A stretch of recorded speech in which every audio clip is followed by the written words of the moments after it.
Welcome everybody to another episode of Meet the Expert. We're recording here from the Philadelphia UserCon.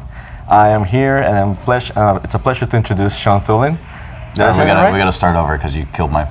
Okay, how do you say your name? Thulin, like Thulin on something. It's Swedish. For the longest time, I always did Thulin. So Thulin. That's pretty cool. Yeah, nobody gets it right the first time unless they're from Northern Europe. So you've never seen one of these videos? Nope. What I love about these is just getting to know you. So this is called Meet the Expert, right? But in reality, we're always trying to get people from the community. Good, because I'm no expert. Yeah. Nobody is, right?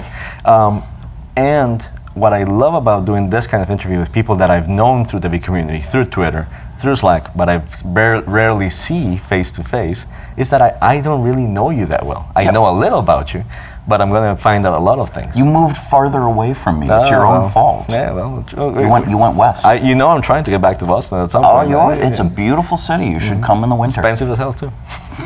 All right, so Sean, first of all, let's have you introduce yourself to people. If you had to introduce Sean Thulin, Thulin or Thulin? Thulin. Thulin. Like to lean on something. Okay, with the accent on the second. Yes. Okay. Yes. People will get it right.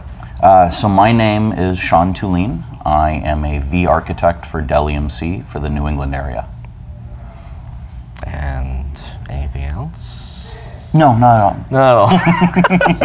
So Sean and I have been Patriots fans you've been a Patriots fan forever, right? Oh, since Brady threw his first touchdown pass, I knew there was something there. Okay.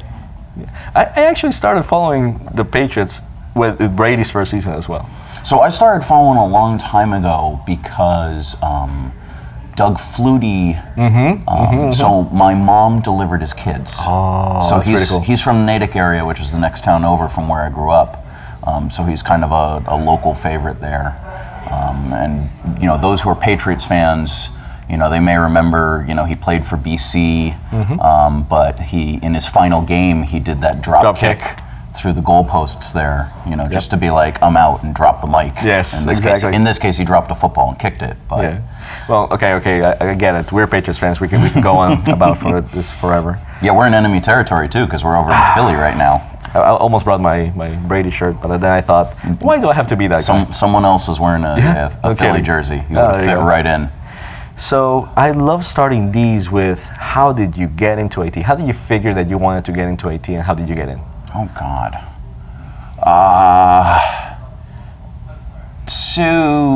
I literally kind of graduated on a Friday and started at EMC on a Monday. Okay, what did you go into college for? Electrical engineering. Okay. Did you know that you were going to electrical engineering because you liked IT? I come from a long line of engineers. Okay. So my dad's a computer engineer. His dad was a mechanical engineer. My dad's uncle, so that would be my great uncle, was a electrical engineer. In fact, he taught at the college I went to. So 3 out of 4 people up the male line and all went to the same college, including me. My dad's the only one who went to a different school. But so it's always been that way. I mean, I've always liked computers. I think I got my first computer when I was 5. Okay. Do you remember what you were running on that? It was an old Mac. Okay. Which is funny because my dad being the computer engineer, he was working for the late great Digital Equipment Corporation. Oh, so wasn't that? Well, they were doing like supercomputers and mini computers. All sorts of things. He was working on the Alpha processor, which was at the time, blowing the socks off of anything that really could compare. And when you started to liquid cool those things, you got a whopping 66 megahertz, and that was just fantastic back then. But yeah, it's always been an interest. Back when it was economical, I would build my own computers. Now, you can buy something from Dell or HP, or I think my second computer was a Gateway 2000. Yeah, there you go. The cow boxes. Yes. I love those things. So it's just always been an interest of mine. So you went into electrical engineering, and I'm an electronics engineering graduate. My program had a little network specialty, and it was actually the CCNAs. What brought you into IT? Because when you're in electrical engineering, you can go anywhere. Yeah, so I focused on the digital side of it. So they broke it down when you started to get into it into there's a like power focus, so a lot of analog power, but then a digital focus, so ones and zeros, you know, microprocessors and stuff. So I spent a lot of time with you know, system on a chips from Texas Instruments and programming and VHDL. Oh, love it, love it. Oh yeah. I used to love VHDL. I don't use any of that. I haven't touched it since. Yeah, if I had to like restart my career, I would look at where FPGAs and ASICs are now. No, I ended up joining a program right out of college that that EMC was running at the time.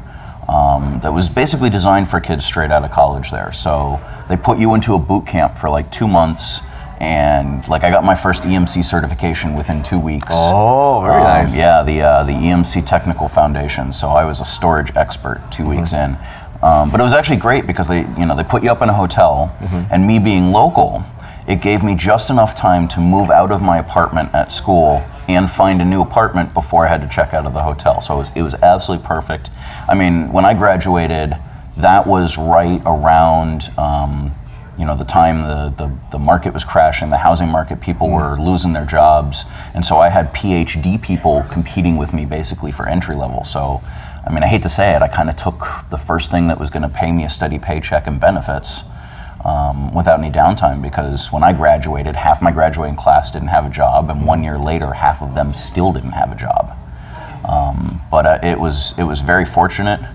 And right away got started on the social side. So even though I'm working in tech support, you know, I started going to back then it was the New England VMUG. This was before the Boston VMUG even existed. And I'd go and so I went with Matt Brender, and I went with How did you Luigi find out about Danicos. these things? Was it just like the EMC people always talked about it, or? No, through Twitter. So I had started on Twitter in college. I was one of the I have a low Twitter ID number. I think it's like a 5-digit number. And so I had started on it, you know, early. And in fact, when did you decide to convert it to a work tool? Because that's how I got into Twitter. It's like, oh, this is very good for VMware. Well, my Twitter account is always my account, but I bridged the gap kind of with the tech support side. I would specifically look for people complaining about you know, Clarion, Solera, VNX, and literally reach out and help them. And like to think I kind of pioneered social support for the products. Very nice. Which then turned into some new opportunities on the corporate social media team. And from there, you know, that meant that my job was Twitter and the rest of this, you know, specifically community building all day long.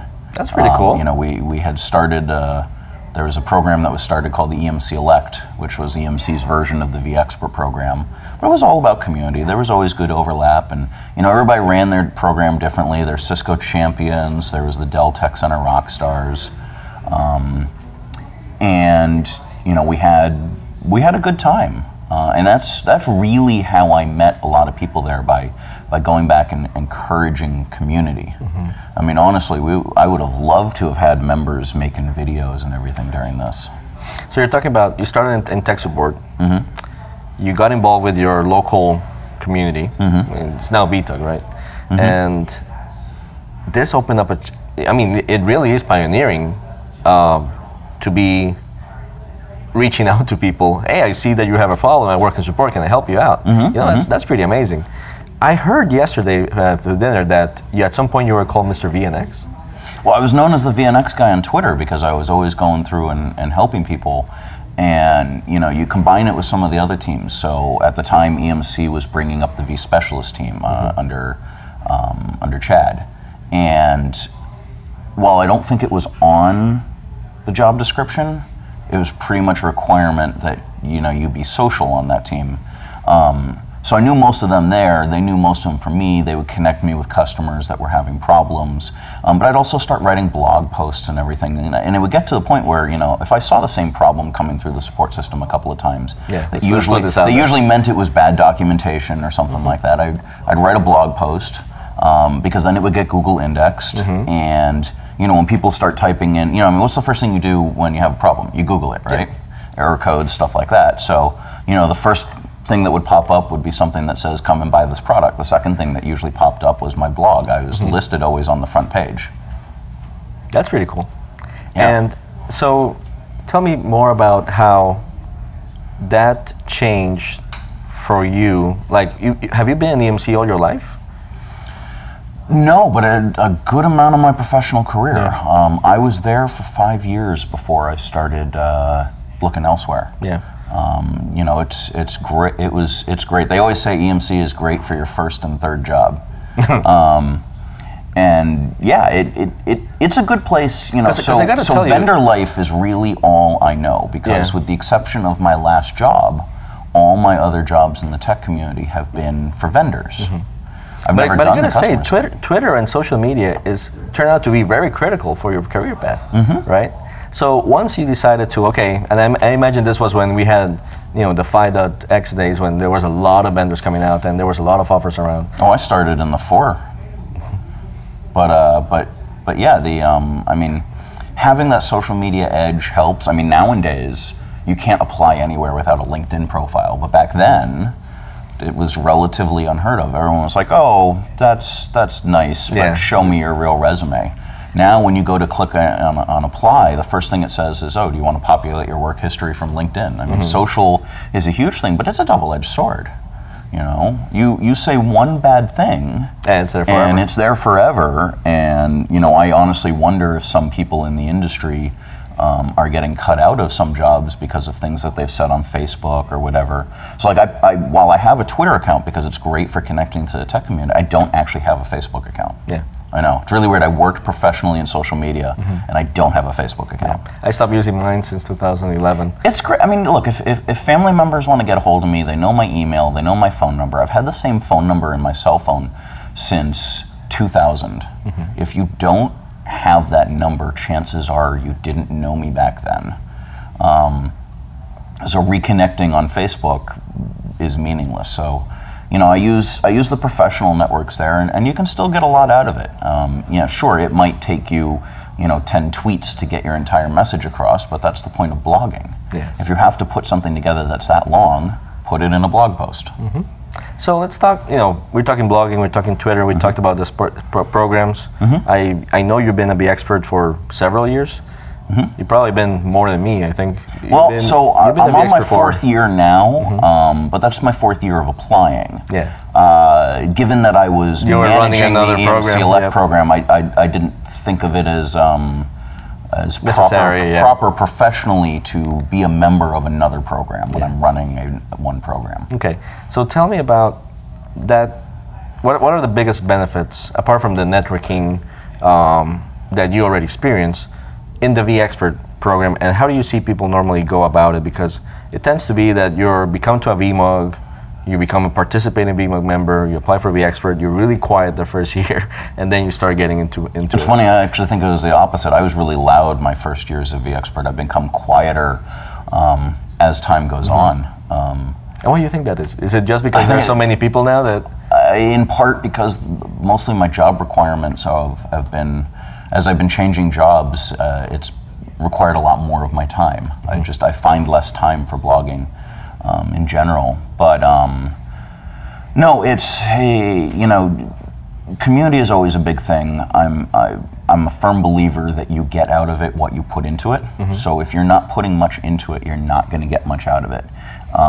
You have to take the initiative with these things. There's a lot of people out there who are absolutely willing to help. So if you're more on the technical side, you need assistance. Maybe you're going for an advanced certification or something like that. There are a lot of people out there who are willing to help, but you have to take the step and reach out.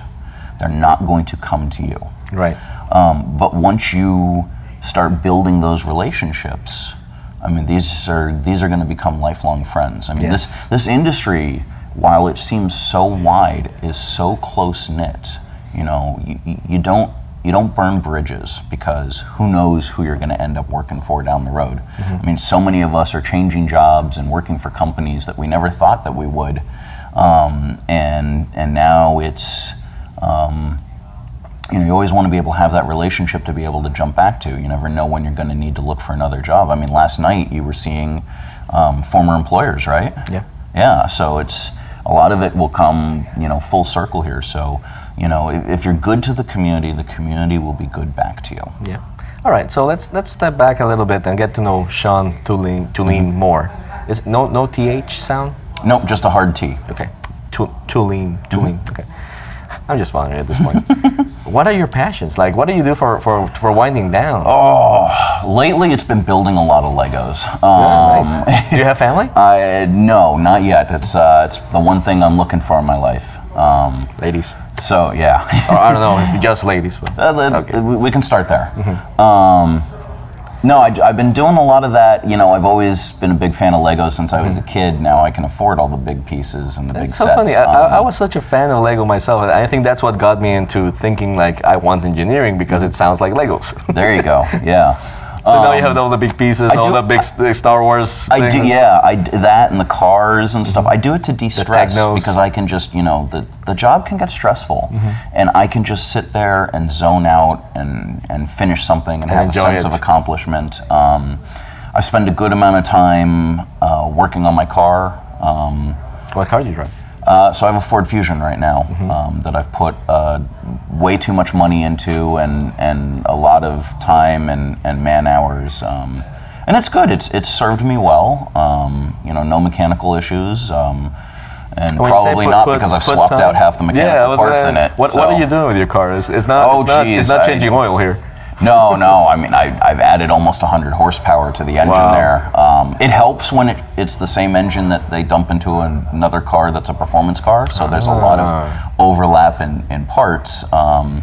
It is a big, heavy car. So I'm not doing 10-second quarter miles. I'm not doing the Fast and the Furious out of it. But I like to make these things my own. I've always personalized cars. My first car was a Toyota Camry. And I did, really high-end custom sound system into this thing. I used to compete with it. Nice. To do, sound quality and sound pressure or loudness. How loud can you get a pair of subs? I mean, you could hear me coming down the street a mile away. Boom, boom, boom, boom, boom. Neighbors loved it. Oh yeah, they absolutely loved it. And that was with the sound deadening in the car. You could still hear it. Yeah. But yeah, no, I do that. I'm also a huge film buff. I try to catch all the Academy Award films ahead of the award show. So you can have an opinion when they actually are. Yeah. I try to cast my own votes. I do not think that La La Land was the best movie ever made, despite what the Academy says. But yeah, no, these are just a few passions of mine. I'm not a huge outdoorsy person, so not a lot of hiking, but. I used to be a huge downhill skier and snowboarder. I still do it, not as much. I like to vacation, on the beach. I used to go down to Cape Cod every summer. That's it. I try to keep myself well-rounded. Tell me a little, and we'll finish after this. You mentioned you've gone through several jobs, gone to other vendors. So, tips for people that are doing that. We already talked about not burning bridges, but how do you choose your next vendor? How do you choose your next job? What are you looking for? What are the things that you can tell other people, like this is important and this may not be as important as you think? Well, so that's going to vary a lot of situation to situation. A mutual friend of ours, was just going through it. First, you got to figure out, it all depends on what is motivating your job search. The first times was layoffs, and layoffs are a big thing, and they honestly seem to be happening more and more. So I did a presentation actually at the Boston vMug called, So You've Been Laid Off, Now What? Okay. Do you know if it's recorded? Because I can put it in the show notes. I don't think it was recorded, but if it was, it would have been at the last Boston vMug UserCon for 2017. And I gave tips on certain things about how to handle it, because emotional is a big thing about it, and emotion can drive job searches. So if you're laid off, you might be unfortunately willing to settle for less because you may need the money. You're in despair mode. And exactly. So there might be opportunities that aren't going through fast enough. And that's a concern. So you got to figure out what is most important. Is having a job and getting benefits right away. Do you have a big family that relies on you for health insurance and stuff like that? Is that the biggest motivator? If it's not, then maybe you can, wait on certain things. My coming to Dell EMC, that whole process took almost 3 months. Wow. Between interviews and offer letters and going back and forth and dealing with legal requirements around things like non-competes and stuff like that. That's the other thing. You need to make sure that you understand if you're under a non-compete, because some states it appears to be more enforceable than others. I live in a state where it's often enforced, and that can steer you away from certain jobs. So if you're always trying to take the same kind of job in the same area for various competing vendors, there might be a lot of conditions that are going to be on your job, and you need to be upfront with your potential employer about this. They may tell you, thank you, but we can't work with this. Okay, that's fine, but the last thing you want is to be in a job and then be in legal jeopardy. I've seen that happen too, with friends in our industry. But I would just honestly inquire. Job descriptions, half the time, are never what you're actually going to be doing. So you might be a little turned off by the job description, but just inquire about it. Honestly, applying blindly to jobs is good for entry level, but once you get past that, it's not really necessarily what you know, but who you know. Yeah, and also trying to find, like you're saying, who the hiring manager is. Hey, let me talk to you about this position, and if it's really what I'm thinking it is, right? So what you're saying. Yeah. You're totally right. And don't, if you don't know the hiring manager, if you have friends that work for that company, chances are there's a whole internal program, and that the internal referrals will usually get you past the first round recruiting and get you at least a second look at your resume. Can't guarantee that you're going to get a call back, but it definitely helps. So look in LinkedIn, type in the company you're trying to apply for, see who pops up in your network that might work there, and say, hey, I'm looking at this job, can you pass my resume into it? Because if you apply to it first and then say that, the opportunity is already lost. Okay, I loved it. Anything else that you want to say to people that are watching you and meeting you for the first time? I will be at VMworld this year, so come find me there. I'll probably be around the hang space. Hopefully there's Legos again this year. You might just find me there. But yeah, I should be there the whole week, and I'll be up at the VTUG SummerSlam next month. Hopefully you can make it up. If not, I know you made it to the winter one. That's a little easier to make it to Massachusetts versus Maine. But both are great events, and you can always find me on Twitter. Yeah, perfect. And where do you blog? Oh, right. So my blog, it's a play on words on my last name. So it's called Thulin Around. So it's my last name, around.com. Okay, awesome. Well, thank you so much for sitting down with me and helping people get to know you better. Hey, thanks for having me. All right, thank you.